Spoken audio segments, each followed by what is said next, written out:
Yeah, bro. No doubt. Check, check. Make sure your mic is on. I must have turned it off.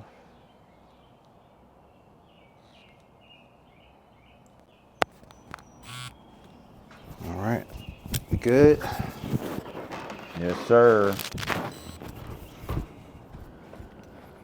Yeah, we live. Mics is working. Check. Give me a test. Test, test, test, test, test. Yeah, we clean. All right, man. Let's do what we do, bro. Yes, sir. talk. Been doing this for a minute. For sure. So yeah, man, I'm proud of us too, man. Let's give each other some flowers real quick, bro. Right. You know, I know I'm the type, you are too, that always moves on to the next.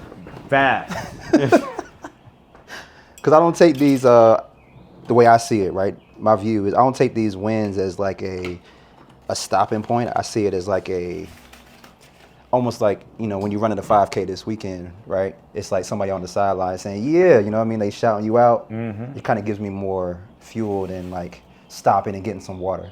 Death. You follow me? Yeah, no doubt. And then, even though I should get some water. You should get some water. You should maybe just take it all in. It's beautiful outside when 100%, you do that, bro. These birds chirping. You know, but it is. I mean, I think it's just gift a and a part curse. of. Yes, that was what I was gonna say. It's a part of like who we are. Where, you know, I know for me, once we accomplish one goal, we're kind of like, all right, check, go to the next. Yep. And that's a great thing because it drives us, but at the same time, it is funny to look back at Lindbergh, and I remember like I would say probably our first or second conversation, you were talking about like not just being a barber. So let's give people some dates though. So this is when, Bro. This is 2012, 2011. I want to say 2011, man. Maybe 2012, Yeah. 2011. So for context, I was just starting in that shop, bro. Like that was hella ambition because I don't think I was even full time when I first started cutting you. No. I think were you selling insurance too or something? Like you were doing That was something. a while ago. No, I was working for Granger Industrial Granger, Supply. that's it. It was something. I did sell insurance though. That was definitely part of the story. You were doing something. That was a couple chapters earlier. But you were already placing yourself in like here. You know, like we were having talks about like, yeah, you know, I want to do this, I want to do that, like early. For sure. And I remember going back to Nicole and like being like, yo, he's passionate about like barbering and hair care. You know, like he really liked this thing. He really see a future in this, you know. I don't know where you think he's going, but he got energy. He really see a future in it. But I remember that, like, you know, and I related to it because it was like, man, I have another person. At that time, I was training clients as well. And I was building Torch. But I also saw myself as being this fitness entrepreneur and building. I didn't know what it was I was trying to build, but I knew I didn't just want to be a trainer and I didn't just want to be a gym owner. I wanted to, like, there was no real name for it at that point. I think it wasn't necessarily an influencer, but I knew I wanted Still ain't a name for it. Yeah, I know, right? We created a lane, but I knew I wanted something bigger in my industry, and I felt like you did too. And it was almost refreshing when I would get in that barber chair in Lindbergh, and we would talk about our ambitions. Yeah, bro. That's crazy, bro. Like day one, like even back then, I remember my first business card. Do you remember what it said? No. It was raising the bar in Barber. Come on. So like I'm fresh out of barber school.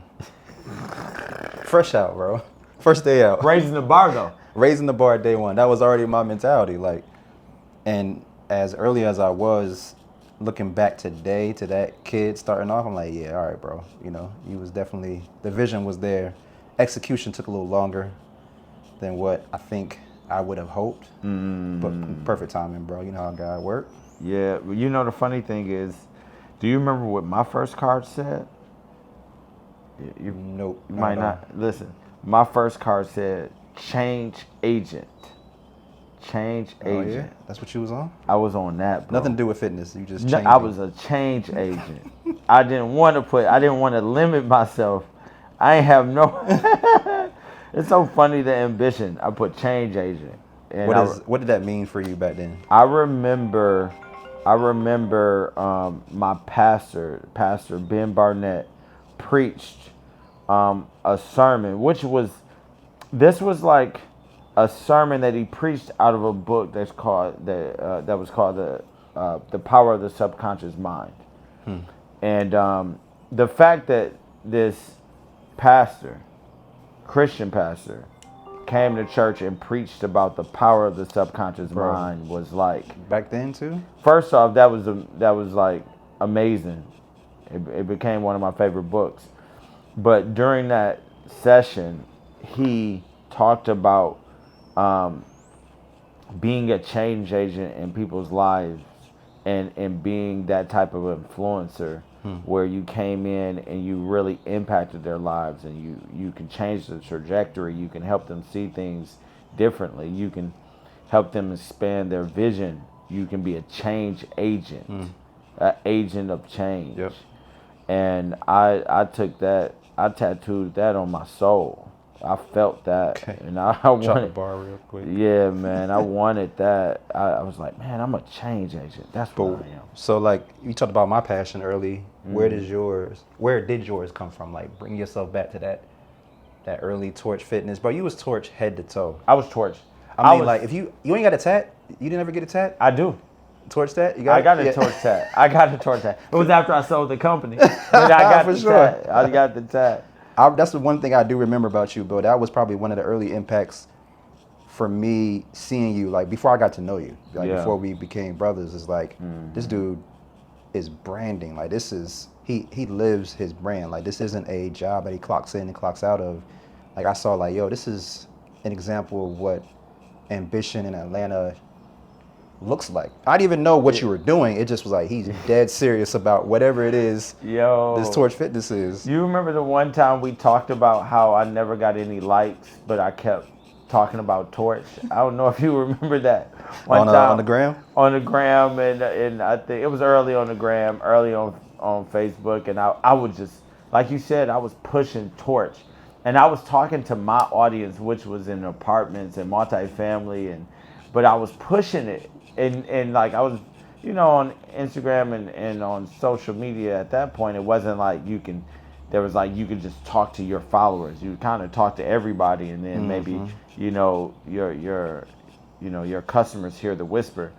But I remember me and you talking, I don't even know if you remember this, but I was like, yeah, I don't get many likes, but but we were pushing it every day, and simplifying, repeating that message. But I appreciate you recognizing that. I feel like for me, I was always okay shooting in the gym by myself. It never really bothered me that nobody knew the brand or the logo, or nobody was cheering, or nobody even, because technically they couldn't attend Torch classes. We didn't have, it was all private. So I was branding head to toe, but it wasn't like I could meet somebody at Bank of America and they could just go to a class.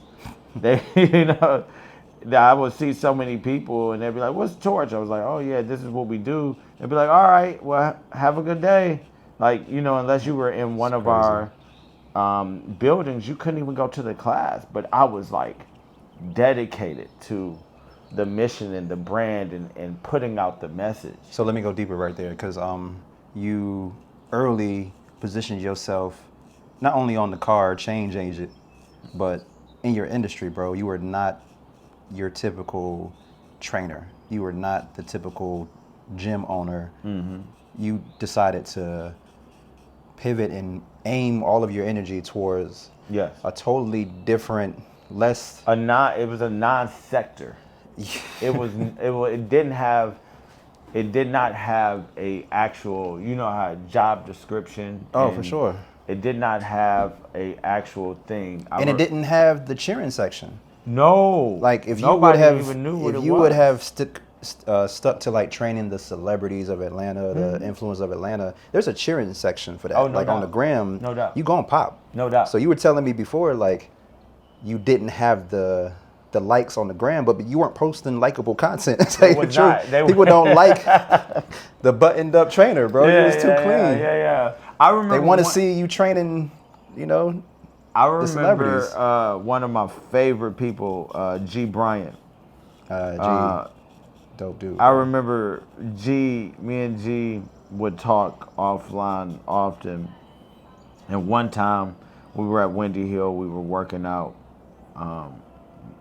And he was like, man, Ty, you used to make me mad. I was like, what you talking about, G? He's like, man, you used to come on camera all clean and talk all proper. That would just frustrate me because I didn't understand what you were doing, and I wanted to figure it out. I wanted to figure out what you were talking about, how you were doing it, and it was, and I took that as a compliment. Like, I understood that like my messaging to even like the top fitness professionals, which G. Bryant is in the top 1% of fitness professionals. 0.1%. That they were like, man, what is this? Yeah. Like, it's like hearing, maybe 808s and heartbreaks for the first time, or most people hated 808s and heartbreak. What is going on? Why is he screaming? What is this? What is he on, bro? What is he on? This has got to be a mistake. This can't be the whole album. Drake is not gonna do this the whole album. I know there's gonna be something. And then you realize, like, oh man, that Love Below actually is not bad. I kind of like that. And you create this category that didn't exist before, and I used to get a kick out of it. Honestly, I used to love, like, being that. For you, was it about that, like being a category of one? Were you really intentional about not competing? Like trying, because there are a hell of a lot of trainers in Atlanta, bro. Like there's plenty of gyms. On your way from your house here this morning, you passed by probably 500 gyms. Easy, 5,000. 5,000 gyms. Yeah. So like for you, that's what it was about. Was it about separation, positioning? No? Not Not at all. What was it about? Not at all. I followed the buffalo. You know how they say, like... Followed the buffalo. Yes. What does that mean? Like, back in the day, they said that, how people used to get across, like, travel and understand the weather, they would follow the buffalo because the buffaloes go into the storm. You know what I mean? Or, and that's how you get through it. The buffalo, fastest way to get through a storm. The fastest way to get through the storm is straight to it. So the buffaloes would... Time out, bro. I get you. I know where you're going, but we got to make sure we get space for that bar that you just dropped. We can stop it right there, but the fastest way to get through a storm is go through it. Go straight through it. And that's what buffaloes do. So I followed the buffalo. I follow the buffalo in most of my thought process. I think about the problem and I attack the problem. I think about, like, okay, what's happening in this industry? Why do people say this industry? Back in the day, they said it was too many trainers and da. But no, there was too many trainers in one segment of the industry. There was too many trainers in gyms. There was too many car salesmen in car lots. But at one point, and Carvana was like, we could possibly do this different. CarMax said we could do this different. Right. They didn't sell a whole different type of car. There you go. They just chose to change how you experienced that car. process. That was it. And so I've always followed the buffalo, and I've always attacked the problem. And so I remember watching and experiencing fitness and being like, maybe there's a way to bring fitness and make it an amenity and make it more accessible um, to like these apartments or these hotels. But why amenity? Why is that? Why did that pop that's a out good in your call. mind? So when I worked at the Ritz Carlton, I realized the power of the customer feeling like they're getting something complimentary. The customer feeling like they're getting overvalued, like an overvalue.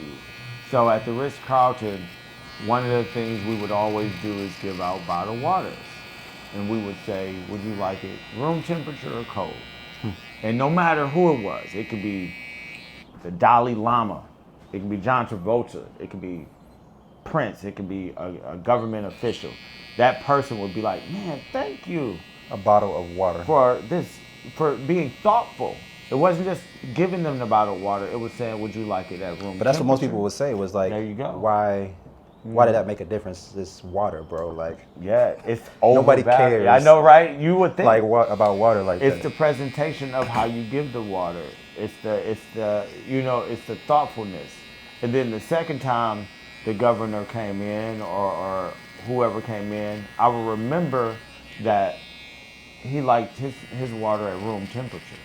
So then I would have the water ready for him at room temperature. And so like it made me think like, man, this is like people really, really appreciate. And yeah, the tips got bigger, right? But I felt like it built a relationship because I added value first. No matter how And- simple. So that's what I'm taking from you right now. Yeah.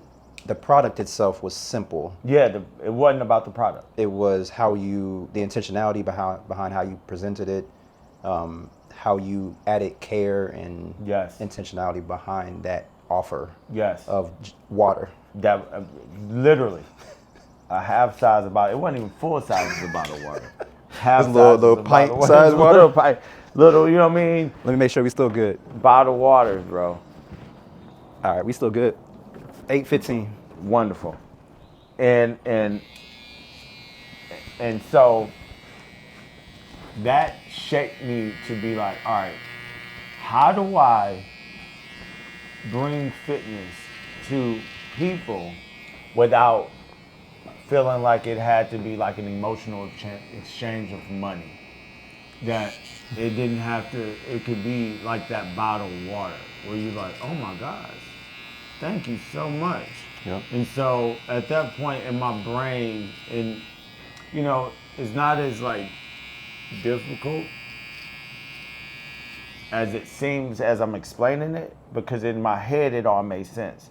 So I felt like I needed to go to a space that had baked in customers already, that had a baked in gym already, that I can negotiate with them, said hotel or said apartment, that I can say, hey, I want to train all of your people in this apartment for this said fee, and I want it to be a complimentary amenity, a complimentary water for the resident, Sarah in room 412. And so I had one building that allowed me to try, incubate this new thing that had never been in apartments. Yeah. It had never, nobody had ever done this. Yep. So I didn't even know how to price them. I didn't even know like, what's the price for 300 residents to train for free? I didn't know how to price it, but I knew I didn't care about the money early. Yeah. I didn't care about the money. I cared about the access, and I cared about being able to incubate this model. Incubate. What's that mean? Being able to bake the model, being able to microwave the model, being able to Like have the marinated. authority to be able to see what worked, see what didn't work, see what classes work, what programs worked. Like it wasn't that I wanted like the most money. I remember exactly what I got paid a month. It was $450 a month. So essentially trained about 300 residents. To train 324 residents. 324. Remember the exact number. 324 doors they had in there. And I remember it. And they gave me access. So what I hear as well, as a service provider in a different industry, but still very similar, is a lot of trainers or shop owners for me and gym owners for you, they focus a lot of their energy, because we only have so much energy throughout the day. They focus all their energy on trying to attain and attract the lead or the client. No doubt. You were able to focus your attention on building an amazing experience and product by leveraging already built out audiences. They were already there. You just figured out, let me see how I can make that experience as great as possible, as opposed to let me train as many people as possible. Yes. It's a bar. And I mean, for you, Mike, like, what was your kind of moment as far as like, that was my moment in the wellness industry where I was like, all right, I think we can do this different. What was like your moment for like raising the bar? Like, what made you think like, all right, I'm like, why'd you think the bar needed to be raised? Bro, you know what I'm saying? Good question. So, I mean, it starts selfishly. Like, I didn't grow up in the barbershop. A lot of barbers, back when I started, they didn't come to the industry because it was popular on social media, because barbers had hundreds of thousands of followers and yo, I want to be a barber when I get that message now from kids. Like, they DM me, say, hey, bro, I want to be a barber when I grow up. Yeah, no When doubt. I first started 15, 16 years ago now, that was unheard of. Like, I was more looked down on for choosing to be a barber, right? Yes. And so a lot of it was that energy of like, I want to make this a real career. And so raising the bar was it was for me first. Like, I just don't want to get in and be what everybody expects or be what even the shop expects. I want to raise the bar to what my vision is and what my goals are in this industry. So even that first business card, raising the bar and barber, it was about me and like, all right, I want to make this something that I can literally build a career off of. And it was just a pipe dream back then, but like, I was dead serious. Isn't that amazing though? Yeah. Look, I mean, and this is not like set up. This is us talking real life. Yeah, bro. Both of this stuff comes from internal, like, you know, like, we want it better for ourselves. And like, pouring in ourselves essentially helped us pour into everybody else. Oh, for sure. As a service provider, as somebody because that's where you started too, was as a trainer. For me, as a barber, you only can be as good as the energy that you invest into improving yourself. Like, that self-development, I learned that early, was the key to me attracting better clients, right? Clients who are willing to sow back into me. Bro, you've given me so many dope book recommendations. I got one sitting over here, the Story Brand, right? Donald Miller. Yes. Early in my career, I had access because I was willing to be a better, more thoughtful, less egotistical service provider. I wasn't focused on trying to cut celebrities. Honestly, bro, I didn't like that at all. Like, I remember it was the one good experience I had was with Travis Kelce. Okay. So he came to the shop as a walk-in, bro, years ago. No way. As a walk-in. His mom used to live here, and he walked in, and I was available, right? New barber in the shop, raising the bar and barber, but I ain't got no clients in my chair. That's crazy. So he walked in, and he was like, yeah, I need a cut. So he was still at University of Cincinnati at this time as a tight end. Wow. Not even drafted yet, bro. So, like, he was telling me about himself. He was so tall and big, bro. I was like, yeah, you got to be an athlete. So I'm just asking him questions. Fast forward the next year, I cut him well enough that he invited me to his hotel to cut him. Oh, right? wow. The next time he came in town. He had just been drafted. Come on. And so I was like, absolutely. Like, I remember taking pictures as I'm walking up, you know, the whole thing. Like, I'm about to go do a house call service. Man, come on. And so, like, no shade to him, because it was he's a hell of a dude. But I just remember, like, how much back and forth we had to do to set up a cut. Me leaving the barbershop and my place of business to go cut one person. And he paid me great, but it was one person, oh, man. bro. Oh, boy. So then I kind of had the grace God gave me to have the vision to see, I don't know if this is going to work for me, because I just couldn't have my whole schedule built around one or two people. It felt too risky. You know, the funny thing is, I do appreciate the fitness professionals that tour with artists, right? Yeah. That dedicate their whole life to, you know, that artist or that their whole brand. life. Yep. They dedicate it. You know, they go on tour, they do everything. those people sacrifice, going to, kids' proms and, things like that because, 100%. their artist is getting a Grammy or going on tour or their athlete is, playing. And so, like, that is such a dedicated way of doing their business, right? And I'm with you. I never, like, there was something in me that always felt like I did not want to trade time for money. Like, I refused. Like, I'm talking about, I used the word refused to trade time for money. Yeah. Early, I would have a client, get the client, and then move the client on to another trainer. Like, and that trainers were getting paid way more than I was getting paid. Oh, for sure. But so what was it though? Why? Way more. Why? Where'd that come from? Because I've always felt. Who hurt you, bro? I know, right? Who hurt you, man? Who didn't pay you, bro? Who didn't? They still owe you wherever it is. Hey, Jason from Well, from 2012. Yeah, man. Send this man his money, Sarah, bro. That Sarah. yoga session was not comped. Yeah, I need that. I'm gonna need that. I need you to drop that off. Run that with interest. With interest, 2%. Bro, time has always been my currency. Time has always been my biggest currency. Like, you know how they say, I think Gary Vee talks about attention is currency. Yeah. And, other people in our industry is all about like money, right? For sure. But I don't want to raise my prices. I don't want to that was never my goal. Like, of course you raise prices and things like that, but I didn't want to raise it so I could be there with you more. I'd rather take less money and not have to be there. It's about like leverage. Leverage every single time. So, this has been a thing for me.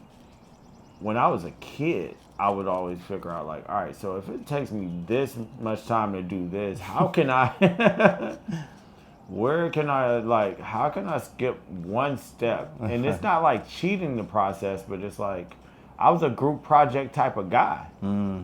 I thrived in group projects. How'd you do in school? Not good. Below average. My dad was so disappointed when he saw my first report card in high school, bro. Yeah. What was it? Bro. He was like C average. It spelled out Eddie. Eddie. I don't know what they do in Virginia. How you spell Eddie? Is there an I? How you? Yeah, I insufficient. Incomplete. I was incomplete. She was being kind. Yeah. You just ain't finished the work. We're gonna give you more time. We're gonna give you. Your doctor sent We're a note. gonna give you an extension. Your doctor sent a note. We can give you more time. We're gonna give you an extension. That was incomplete, but all the rest was E's and D's. And my dad walked out. I remember this like yesterday, man.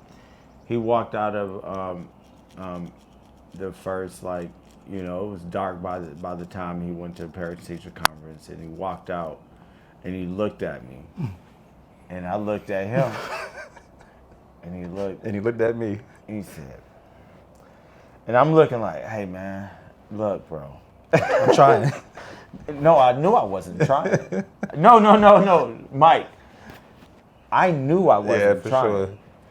But my disinterest in what they were teaching me was so strong, bro, that I didn't even feel bad that I got the E's and D's. I felt bad that my dad was disappointed. But I didn't feel bad. I didn't feel like I wasn't smart. I felt like this is what they're teaching me is not applying to what I'm doing. Y'all are wrong. Y'all got the wrong subjects. That's what it is. I remember going to class and wanting to learn other things. So I would ask the teacher so what's going on in your life? In high school, bro? How's your relationship? I was on some communication studies. Whoa. I was not on that. And that was my teaching.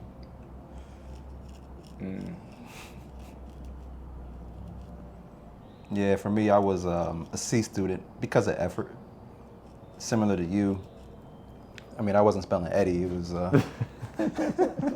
Whole bunch of CDs, you know. You know what I mean? They have a bunch of CDs. But yeah, bro, I just wasn't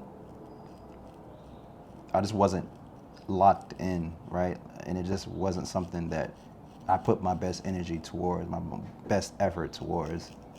So that's kind of fueled how I approached the next stage, bro. Like barbering for me was the second option after I dropped out of college. Yes. So like back then that was still unheard of. Like, and I'm not that old, right? You know, we 40s. Yeah. But I'm older. yeah, you slightly. You know, you got me by a few. But you know. But like back then, bro, like dropping out, like, and you mentioned insurance sales earlier. That was the first thing I got into. Like right after I dropped out of college, was I got into insurance, and it built up, you know, my confidence because I'm facing a whole bunch of rejection as a 19-year-old selling insurance to grown. Like, I don't know if you felt this. What's that? I was embarrassed when you say dropped off. I don't even know if I can say dropped out of college. Yeah. But I was embarrassed transferring from school to school to school. I was embarrassed not because I didn't feel ever comfortable, like those shoes fit me in college. Yeah. You know, but I was embarrassed that, like, man, am I going down the wrong path? Because, you know, going to college and graduating and then getting that, you know, good ass job was like, that was the thing. That 100%. was like what the path was of anybody that was so-called successful. Mm-hmm. So like I remember reading like Rich Dad Poor Dad and reading The Millionaire Next Door, but like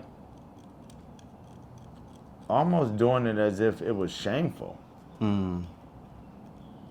That was the emotion that you carried with that, was because this isn't what is expected or what even your subconscious at that time felt you should be doing. It was a shame that was... I should be more productive. I would spend hours at Borders reading these books that technically didn't help me in class and they technically didn't get me the job. You were in school reading these books that had nothing to do... It had nothing to do with anything. On the court, off the court. I remember my coach used to be so mad at me. We would be on a road trip on a bus, and I would be reading the E-Myth, and he'd be like, "Ty, you're reading all this self-help bullshit." I would be reading Chicken Soups, and it was just not looked at like a thing. For sure. It wasn't like something that you would brag about. It would be something that people would be like, "Here we go." Yeah. It is too cold. You know, it was like, you know, you're like on a 2 p.m. show with, you know, Oprah. People would talk about that type of stuff, but not like in normal life. And, but that's what drew me. That's what, like, got me. That's what pulled me. Still the mirror moment. Yes, sir. Shit. Trying to break this thing? Yeah. Mirror moment. Yes, sir. Oh, wow. Yes, sir. So let's fast forward to today, bro. How did that tie back then, those trials, man, those experiences, that mentality, how is that still with you today? If it is even still with you today, like... It is. Yeah. It is. The same? It is. Yes. Even, so imagine you go to solve a problem, and the problem you solve isn't big enough. Like, imagine like with Torch, we solved and we created an industry where people are getting in shape in their homes. They have some of the best trainers. Some of these businesses are making a lot of money. Some of these trainers are now able to, like, you know, go to their kids' proms and take their you know, wives out to dinner at a normal time because they, you know, we've created an industry that gives you a little bit of your time back. Yep. But like, once I got through that storm, I realized there was another problem. And like, once you get down that path, it's like once your eyes is open and you take that pill, you realize like, oh wow, okay. Man, these fitness professionals need more than just a space to train. They need tools. They need education. They need technology. They're way bigger than being just training a client. Some of them need they need to understand, go to sales schools, go to branding schools. Some of them need, they need the right applications. They don't know all these tools, because the barbers that we talk about back in the day, it wasn't that they didn't want to be on social media. It's just that they didn't have time. When you're in this chair, life happens. 100%. And then you don't get to go outside, so you're not building. There wasn't like a natural thing. So even in our industry, fitness professionals are taking so much time from 6 a.m. to 6 p.m. pouring into people that they're not working on themselves.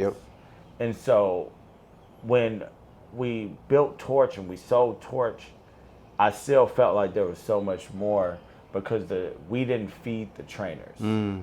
We fed the industry, and the industry got better. But the service providers was left almost outworking. And so I didn't want my legacy to just be like, okay, I built a business, I made money, that's all we did. It was like, nah, let's now feed into them, because those are the people that's feeding into millions of people. So how are you doing that today? What's that look like? We built the hub. We built the Union Fit Hub on the BeltLine. And the first thing I thought was, let's build a space that was actually built for the fitness entrepreneur. What does that mean? How do you build a space? Yeah. For a fitness entrepreneur, not for somebody to get training. There's never been a gym ever that was built and that was made for their end consumer to be the actual fitness entrepreneur. Every single gym that's ever been built was built for the client to come in and work out and be on a treadmill. They had never built it to be a place where, like a salon suite, like what you built. They had never built it in our industry. It was only built for the member experience. So the first thing that I did before even putting in a treadmill was think, what does a trainer need? What does like a fitness professional need? What does a fitness entrepreneur need? So several things that we did was like, we put technology in. We partnered up with people like Trainerize. We partnered up with people like NASM. We like purchased cameras, purchased lighting. Like this is like as we're purchasing dumbbells. You know what I mean? But like somebody would say, let's say me, a client, right? Yep. A Torch member as a client. Yeah. Like, how is that making my experience? Like, I might be thinking, man, like you're pouring so much into these trainers. Yeah. What about my experience? How does this make my experience better? Tenfold. How? Because if the fitness professional is taken care of, then they can pour into you the proper way. That fitness professional was normally tired. And imagine, and you know this because you have people in your chair telling you about their life every day. 100%. The fitness professional is hearing from the mom to the dad to the worker that's like working all day, the doctor in the hospital, the nurse, the janitor. They're hearing all of this all day, but nobody's pouring into them. Right. And so their tank, by year 4, we were looking at studies. By year like 3, 4, trainers is Burnt done. out. They're done. They're burnt out. So they're not even giving their best They're when they're not training. even training the right people. They're not even training Wait, what do you the mean? people. Training the right people. They're not even training the people. They got into it because they love kids, right? They love coaching kids. They like coaching athletes. And then they're training at an F45. You know, they're training at an Orange Theory because that's the job that they got. They got out of school. They didn't know where to go. They went and they found a job and they're like, oh my gosh, I hate training. No. You don't hate training. Bro. You didn't find your avatar. You didn't find the thing that's your Energizes why. you. Yep. Because training is not for you. You can't just go to a Lifetime or LA Fitness and feel like that's gonna fulfill you. Yep. You know, because you're gonna get all these people and you're like, oh man, I actually like weight loss, or I actually like weight gain. Yeah. I actually like seeing a customer graduate and Yep. not need me. Yep. But if you go to a certain place, that might not be the culture. So we allow you to build your culture at the union. Yeah, that's dope, bro. Yeah, man. Yeah, bro. My guy. Always a pleasure, man. Blessings. This is part 1. Yes.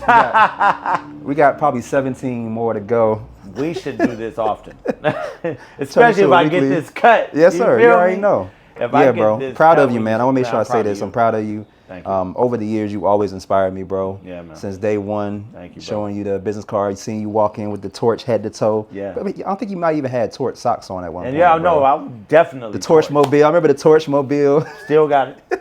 Still got As it. you I can't should. get rid of it. I'm like J. Cole with the Honda. But yeah, bro, you're doing great things, man. Excited for you. I'm coming today. I'll be Thank out you, there, bro. man, watching you. Thank Tell you. me what's going on today, though. Like, let people know exactly what's happening. Why are we grooming today? What's happening? Man, this is the beginning of the mission. Like, this is the city's commitment. This is the BeltLine's commitment to health and wellness. Yep. You mentioned like what are you doing today to kind of take it forward? We built this 10,000 square feet facility. That's amazing. Yeah. But that's just one space. Yeah, for sure. And we can only help so many many people. people in that one Yep. space. I personally have never looked at fitness as just happening in a gym, just like I'm sure you never looked at barbering or hair care just happening in this chair. I remember when you know, COVID happened and you brought me this kit. You know what I'm sure. saying? Pulled up on you, bro. Pulled up on me with the kit, with the mask on. Here you go. For sure. That's how I feel like, you know, fitness. And that's what today is about. Like, all right, how do we impact not just the people in these walls at the union, but impact the BeltLine?